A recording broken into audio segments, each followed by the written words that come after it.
It's yet another beautiful day in the city of Lagos, and you're watching Meet the Boss brought to you by ConnectNigeria.com. I still remain your humble host, William Tuzamba, and today we are going to be talking to one brand that has invent, revolutionized a particular sector within the Nigerian business environment that will interest you. Who might I be talking about? Well, just sit back, relax after this time out. I shall be unveiling my today's guest and the brand we have on today's show. If you're watching Meet the Boss, we shall be right back. Looking for the best events? Log on to connectnigeria.com. Welcome back to the show, Meet the Boss, brought to you by ConnectNigeria.com. Before that break, I did tell you that the brand we shall be talking to today has a very unique imprint in the lives of the average Nigerian business. Well, join me as I welcome the person of Mr. Nikhil Goel, the brain behind the brand you know as Gokada. Nikhil, you're welcome to the program. Thank you. How are you doing? I'm okay. And I want to thank you for giving us time out of your busy schedule to be on today's show. Sure. No, thanks for having us here. Good. Now let's jump right into it. Usually on this program, I like to allow my guests to do the proper formal introduction of himself or herself. Sure. So for proper ethics sakes, why not just let the viewers back home know who Nikhil Goel is? I'm currently the CEO for Gokada, but my journey is not as long as Gokada. I came to Nigeria for the first time in November 2019. I have taken different roles across Gokada. I came as the VP of Rights. Then I took on the role of the Chief Operations Officer for the company, which later translated into the President for the company, and finally the CEO for the company. So I've seen the company from the times pre-government ban, when we were doing ride-hailing, moving into deliveries, everything coming down to zero, and then rebuilding it all up. Exactly. So it has been a journey for So sure. it's like you guys have been inventing, reinventing, revolving. Exactly. So it has been so many changes that has happened across different periods of time, and at the same time we had to make sure that how do we survive, not just survive, but we grow and we make a change. True. That has been the idea all behind. Fantastic. Now, quite a number of individuals watching today's program know the brand name Gokada. Right. Once you call Gokada, something quickly resonates. Right. But for emphasis' sake, why the name Gokada and what are the various services you offer? Sure. So actually, if you think of the brand was created by Fahim Saleh. He was the founder of Gokada, right? He had created something back in Bangladesh, and he realized that he wants to come to Nigeria because there are a couple of similar problems back in Bangladesh and Nigeria. Yes. Traffic is a problem, safety is a concern, True. and how do we go about solving these problems? Okada is local for the bikes out here, True. right? And he was a fan of color green. Combination of that, Okada, right? There could have been different reasons, but that's how it was next. I didn't get the chance to sit with him and understand how fully on that. But if I think of the brand is green, right? Yeah. And Okada, it was the idea that how can we resonate with people much more? How can we create something which is local that people don't have to think too much, but can easily connect with? That was the whole idea about it. So when Gokada started off, the idea was that how do we change the how people transport in Lagos, right? How do we carry them safely across? How do we change the lives of the riders? So it was not about just making lives better for customers, but also how do we make lives better for the riders? Okay. And because if we make it better for the riders, they will automatically provide better services. So when we talk about innovation, right, or things, it was more about how do we provide DOT certified helmets, which make sure when they're on the road, they are safe. How do we take them to proper training and testing so that they are doing everything correct? Continuation of that, Bluetooth were provided to the rider so that if they are on the road, they don't have to stop, pick the call. Instead, they can use Bluetooth. So there were all these small innovations that were adding up, right? In a bigger picture, it doesn't look like much, but on a normal day-to-day life, it actually helps solve the problem. So that started happening for the customers. How can we provide helmets? On the top of the app, on top of all the system, how do we provide them a system or a tech through which all of this can be changed, right? So Gokada was the first ride-hailing company in Lagos that started off. And we were growing tremendously, right? Yeah. Back in January 2020, before the ban, we were operationally positive, right? As a startup, achieving those significant changes that have come. I'm coming from, I have worked previously with Zomato, which is one of the biggest food delivery startups in India. Then I was working with Seafood back in Kenya. Okay. So I had some experience back in delivery sector, right? So the reason I was coming was so that company can add another vertical or grow more into it. But what happened is because of the ban, instead of adding a vertical, it became like now we have to make a shift, right? It became more like a survival. True. The difference is in Lagos, you need to have at least 200cc bikes to ply on the highways. That's the common rule. So if after the ban, the options were either take these bikes out of Lagos or we shift. And if we want to shift, delivery option was there. It's a regulated business. There are proper licenses in place. There are proper things. So we started moving into the send part or the delivery part, which was more about how do we take the parcels for the customers the same way we were carrying passengers. It was more about how do we provide them instant delivery. You want something to be delivered. Why do you need to wait for the same day or the next day? When you can order a Gokada, instantly someone will come in a few minutes to pick up your order and deliver in a couple of hours, right? We started with that. And I remember that in month of February, we had only a few dozen riders who were in the office. When at the peak of ride hailing, we were close to 1,000 riders, right? So we had to restart back, put a couple of these riders. And the next month, pandemic hit across the world, right? Go figure. Exactly, right? So now we are just starting a business and the pandemic hits up. But at the same time, the change, like it also opened up opportunities because now people are back home. They cannot go back to the services. They require essential services, whether it be medicines, groceries, food, which needs to be delivered across. And we decided, we were like, let's figure out how can we get into tap into this market. Delivery is not a new segment for Lagos. People have been in delivery. But what we wanted to do was how do we revolutionize it? How do we change it for better for everyone? As a customer, if I'm sitting at home, especially at that point of time, I don't want my item to be touched by anyone else. I just want my item to be picked up and delivered, right? So it became a requirement or necessity more than anything else at that point of time. So we started growing from having the double-digit pallets to went into 3-digit pallets within a month. Because of that, we started growing faster. We started tapping into all these options which require these services. Parallelly, we also started working with the government. How can we get all the requirements needed, the licenses that are required, the permissions that are required. We were obeying all of those rules. So that's how the set part started for us. The G-send or the set part that we call out the app, that's how it started off, right? And what we realized is instead of just going and doing everything, because people were asking me why we're not getting into food delivery, why we're not getting into express deliveries, we're like, let's figure out what our customers are actually using Gokada for. And we started looking at the data. What our typical customers are using for deliveries. We realized majority of our customers are still delivering food because food is a necessity. Like an item that we want to get delivered fast. And then we realized that if that's the case, how do we make sure that what is the current experience? If you look at the current experience, a customer has to call a restaurant. The restaurant will now go ahead and book a Gokada. Now he has to track the Gokada, who will take the Gokada from him, package from him and deliver to the customer. And we're like, how can we make this experience much easier? So in Q3 or Q4 last year, we launched G-Shop, which was our own food delivery platform, right? So we have changed from G-Shop to G-Food because the idea is that it doesn't easily cook food. And when we launched the app last week, we realized that instead of having too many different apps, because before bringing out all the things into different systems, we wanted to test each of these individually. Why should we have customers using Send and Food? But what we realized is our customers who are using Send to deliver across also want to order food. And if they want to order food, why should they have several apps on the phone? Why can't they have just one app on the phone in which they can get all the services? Right? That was the idea with which we created all this into one. So as of now, we have a Send option. We have a food option. If we go to any city where ride is allowed, we'll go back to the ride. Like we have done that. It's not a question of like should we or should we not do it. It will be a question of how can we just improve it. Fantastic. Right? And in future coming times, we'll again look at what kind of verticals we want to have. The fourth is what we want to call as shop. It's quite an open idea for now, in which how can we make customers who, apart from food, want to get anything delivered, can still be delivered. Fantastic. Well said. Maybe at this point in time, we should just go on a short break. Sure. Yeah, because you've actually touched a good number of questions I intended asking. So maybe when we will come back from this break, I will throw some more questions before we come to this interview around. Okay, sure.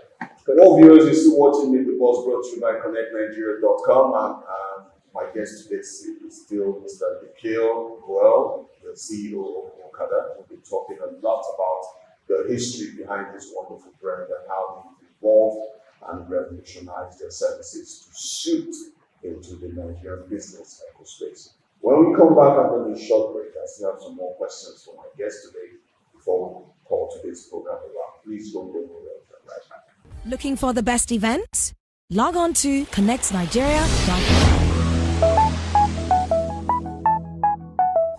Welcome back to the second half of today's program, Leave the Boss, brought to you by ConnectNigeria.com. And it has indeed been a very interesting one with my guest, Nikhil Goel, the CEO of Gokada.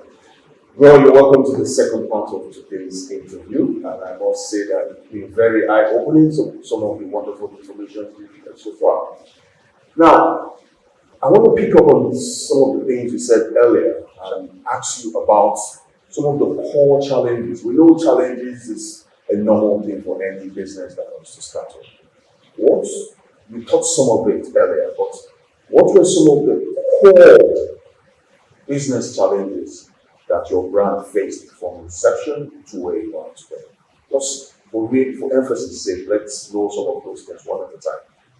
Okay, sure. So if I look at from inception, right? Yeah. It's a very different market, right? So like if you look at ride-hailing or bikes, it's not the first country or the last one, right? Yeah. There are other countries in which bikes are being used. If you look at Indonesia or True. Singapore, like Southeast Asia is an amazing example across the world how they have been able to change it. Right? It depends on markets. Like I'm from India. Again, in India, so many of these deliveries and so much of it is happening using bikes. Right? It's considered a common man's transportation system. Yeah. Out here, it's a different perception, right? At the same time, people are still using it for different services out here. So, if I look at the challenges, it was more about, let's say, the regulations around it, right? Especially during the writing, it was, I guess, the companies were working, right? It was a couple of companies working together to see how can we regularize the segment, right? And that's why lots of investment came to the companies from outside investors. When Gokada Maps, later OV also came, it was a huge amount of money that came into those companies for the companies to grow. And the idea at that point was because if all these discussions are going on, how can we make sure that there's a regulated system, right? How can we work on the safety part and all these things to make it better? But when the ban came, it was a surprise to all of us, right? At that time, it was like, okay, we don't know the difference between which path to take, how to go about it. Yeah. So it became a question of like, should we get into the unknown? Because I think it was more of an unknown zone, or should we get into more of known zones? That's why when we were getting into the delivery part, it was a known space. Known space in terms of we know that it's a regulated business by the government. We know that there are licenses by the government which are required. We got a NICOS license recently, which allows us to be a fully authorized and regulated business across Nigeria. We can do deliveries across. Yeah. So that means we should not face the kind of challenges we were facing earlier. It's a much more regulated business, so we can work with the government on how to make it better. At the same time, a couple of challenges that we still see: safety, right? I'm not talking about safety of riders, we had, but at the same time, safety on the road. There are still issues in which robberies might happen. Yeah. Right? Safety on the road in the night. How do we make sure that we ensure that our riders go back home by 9 p.m. or 10 p.m. so that they can be home back safe. Yeah. At the same time, there are still challenges that they face on the road, which also challenges become for the customers. Because let's say, even after going through all of this, if we can get more support out there, then it becomes easy for any company to grow and actually make things better for the riders. True. How can we have policies which can actually help these guys? We try to put as many things up from our side. Like we can, from that point, if you look at it, when we had to go down to zero, right, and we start rebuilding it up, we have more than 1,000 riders back on the road as of now, right? For us, it's more like how many jobs can we create? If we can do this, we can go and create jobs for even 100,000, a million of people out there, right? That's not a question. We have the tech, we know how we can figure out our way through which we can do it. But typically, yes, right? In terms of how can we work more on these things, more of these challenges, how can we make sure that there are enough infrastructure that can be possible, there are resources which can help startups grow. That helps. That actually is a part of it, right? Across the world, governments and startups are working together to solve the problems. Because like, at this point, this is the way to go about it. Yeah. I think I would even, which would bring me to my next line of thought. How do you see the business climate in Nigeria, especially for startups? And from your experience and your interaction with the various governmental bodies, both local and what have you, what are some of the things you think the government can do, the government of Nigeria can do to support and help startups like yours and many others that spring up every day to thrive? And like, I guess the way I've seen it work is mostly like having an open table discussions, right? In which it can be more about, let's say, these are the problems that we want to solve. And the startups can be like, hey, this is how we can solve this problem. These are the resources that are required. But it requires to be an open discussion out there. If we can have those discussions, we can figure out the other resources, right? The infrastructure that's required. Maybe put in policies or maybe giving some incentives that can help startups grow. Because for lots of startups, what happens is even before they start off, they die. Right? Yes. We tend to be in a different category. We are like, we don't give up. Right? For Gokada, that's what we all have this, like, doing something we do. The reason is that we know that we want to do something different. We want to create something different. But at the same time, it's more about having that open discussions more, in which we also have a seat in which we can go and sit and be like, hey, this is what we want to change, right?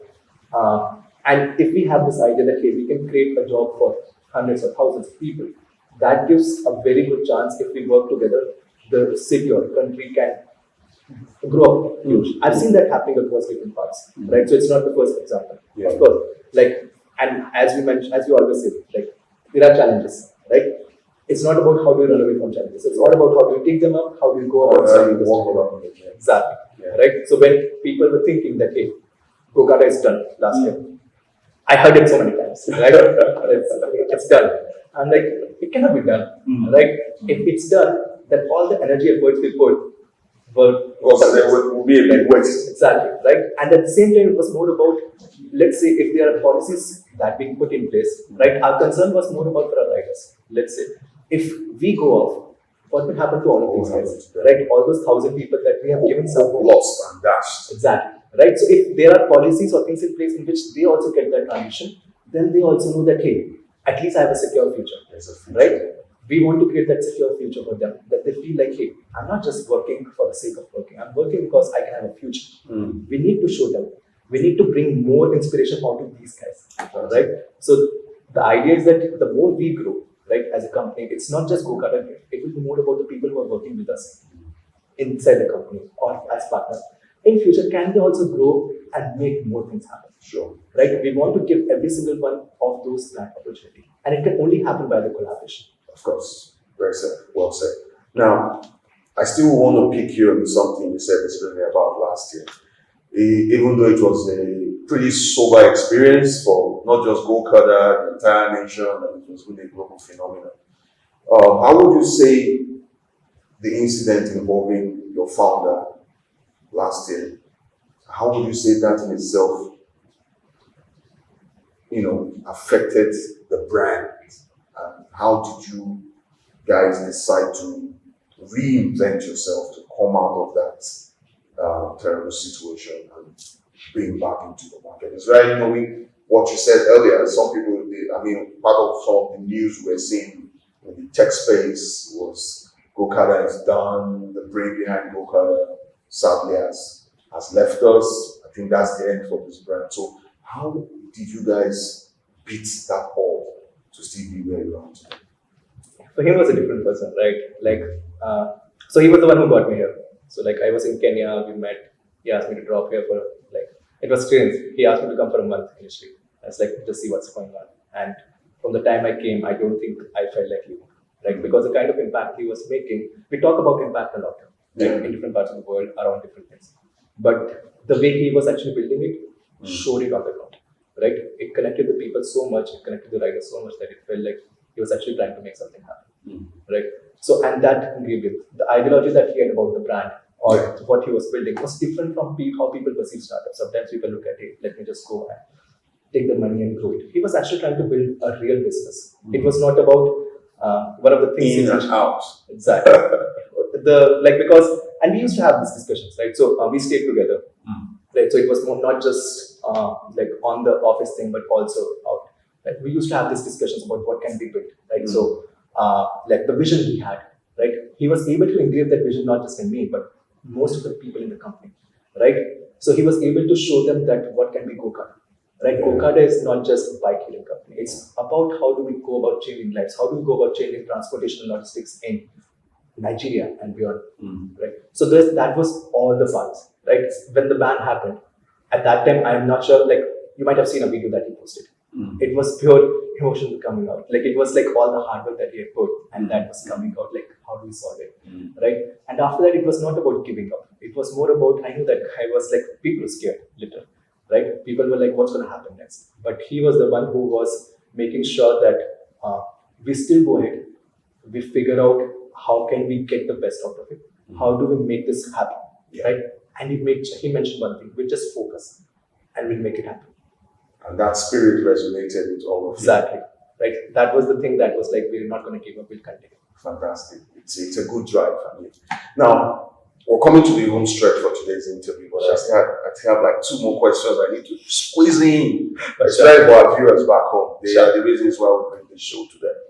Now, tell me how important it is to have a formidable team.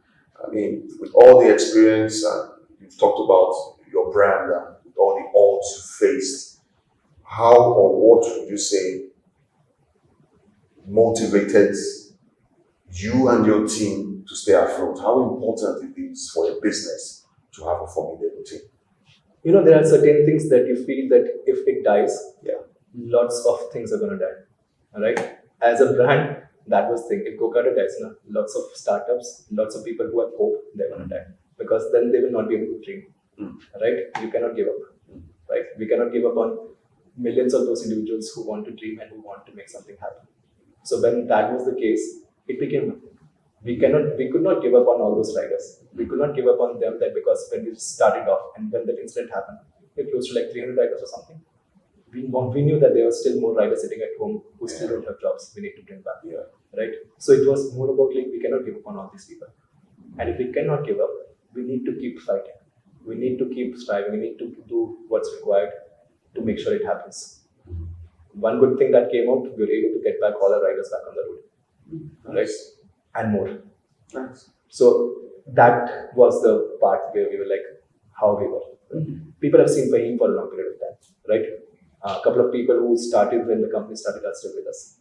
That shows that people have commitment. It's something as a brand, right? When they go out, they feel like they're connected with the brand. Right? That feeling of being connected, that feeling of whenever you're on the road, right? And you see there are a couple of Gokadas who will be out there. There's a different perception, right? It will give a smile on the face. Yeah, sure. It will give that smile. It's like, hey, this is the company That's I'm working for. Exactly. Right? You're walking around, you're watching, sitting with a pilot, you're feeling about it, you're talking to him, and you feel like, hey, there's something going on here.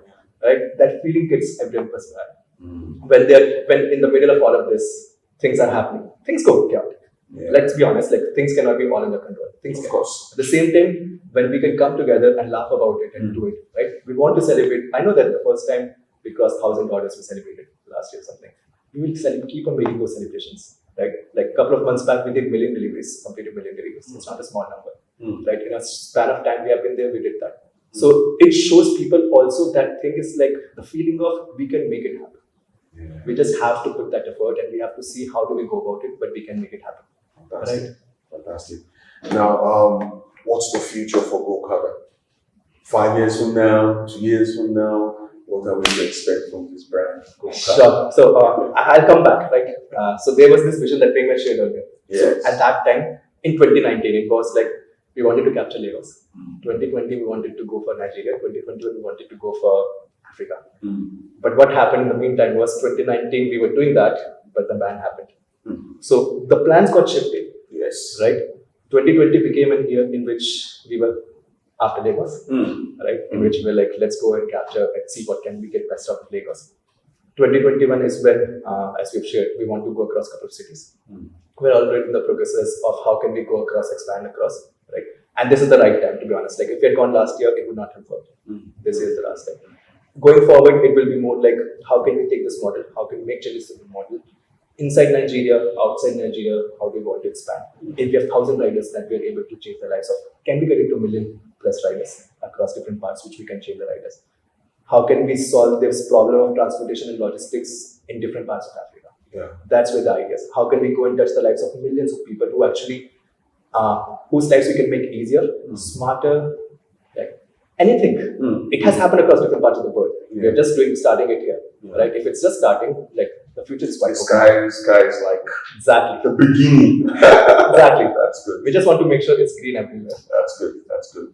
Now, I think you have to give a final word. Sure. I mean, to other entrepreneurs out there, sure, other aspiring entrepreneurs, what would be your final word of advice to them? I guess it will always be about don't give up on your dream. Continue. It's not going to be easy. Like it's not an easy road at all. Right? I've seen it across different startups and all. But the only thing that will be your perseverance and your passion. Like how do you continue that what you started, you don't stop on it. You figure out your ways around it and keep going. Right. That's it. Anything can be done. Fantastic, fantastic. Well, Nikhil, it's been great having you on the show today. Sure. Thank you very much for giving us your time to have this conversation today. And we will be following the success story of Gokada from time to time. We'll report on it. Thanks very for much. Thank you. coming here and having interaction. Thank you. Well, viewers, you've heard it all from my guest today, Mr. Nikhil Goel, the CEO of Gokada, a wonderful brand doing great things in the city of Lagos, I must say. It's fast becoming a household name. And you've heard all the wonderful information he's shared with us about the history of the brand and some other motivational points that you out there can benefit from, either as an individual or as a business owner. Remember, you can always watch the repeat of this program today on our website, www.connectnigeria.com/CNTV, and also our YouTube page. Go to our YouTube page. You can watch this interview and many of the other numerous interviews we've had on the show. And you can always follow us on social media at Connect Nigeria across all platforms. And if you want to interact with my humble self, William Suzumba is my social media app. Facebook, Twitter, Instagram, LinkedIn, William Suzumba. You want someone interested on this program, drop us a comment or two, and we'll do our best to bring that person your way. Until we come your way, same station, same network, same time next week. As I always say on this program, continue to keep a positive mind, and the sky might just be the beginning of your success growth. And also remember to stay safe. COVID-19 is still in the air.